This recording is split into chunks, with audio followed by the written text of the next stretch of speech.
Broadway Tabernacle at 340 Broadway and Worth Street.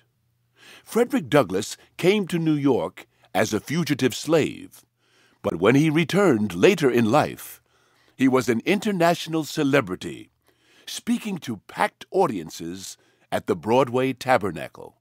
After publishing his best-selling autobiography in 1845, The Narrative of the Life of Frederick Douglass, an American Slave, Douglass's reputation and notoriety rose, and so did the dangers of being recaptured. So he toured Great Britain, speaking passionately about abolition, temperance, women's rights, and universal suffrage. "I am an outcast from the society of my childhood, and an outlaw in the land of my birth."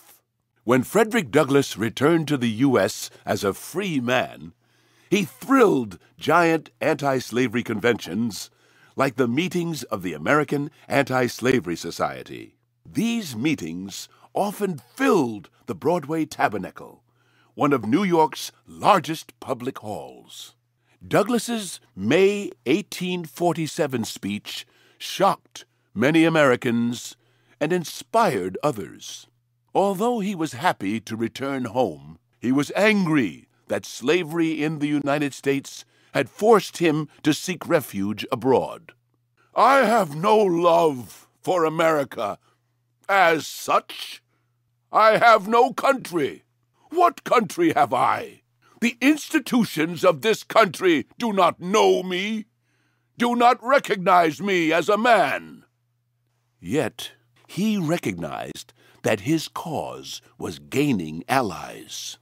"Here are men and brethren identified with me by their hatred of slavery, identified with me by their love and aspirations for liberty, identified with me by the stripes upon their backs, their inhuman wrongs and cruel sufferings." Frederick Douglass gave the opening oration for the American Anti-Slavery Society for the next 3 years. And he continued to sting the conscience of America, once celebrating the 4th of July by saying, "The sunlight that brought light and healing to you has brought stripes and death to me. This 4th of July is yours, not mine. You may rejoice. I must mourn."